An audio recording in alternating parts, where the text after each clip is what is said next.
அப்ப ஏதோ ஒரு பேச்சுவாக்கில் அன்னை வந்து நீ பண்டிகை சாப்பிட்டியா சாப்பிட்டீங்களா இல்லைன்னா நாங்க இன்னைக்கு தான் வேட்டைக்கு போறோம் என்று சொல்லிட்டு இது வந்து நான் ஒண்ணும் தெரியாம ஒரு யதார்த்தமா சொல்லிட்டேன். இது வேட்டைக்கு போறோம் அப்படிங்கறத தலைவர் பெருமையா நினைப்பாரு, இல்ல ஒண்ணு நினைப்பாரு, நாங்க இன்னைக்கு தானே வேட்டைக்கு போறோம். அதுக்கு முன்னாடி கேரளாவில் காற்றிலாக்க அமைச்சர் சக்தி நாங்க எல்லாம் ஒரு குறிய இடத்துல இருந்து சுடுற துப்பாக்கி எல்லாம் தயார் பண்ணிட்டு தலைவரை பார்த்து வந்தவரை நாங்க வேட்டைக்கு போறது முடிவு.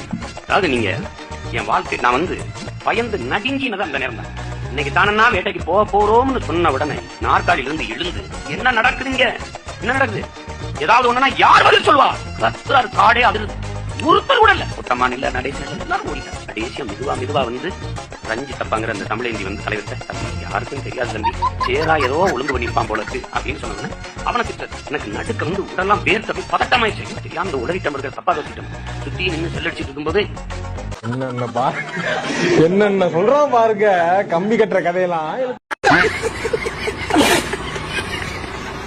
நாங்க என்ன பொய் சொல்லிட்டே திறம்னீங்களா?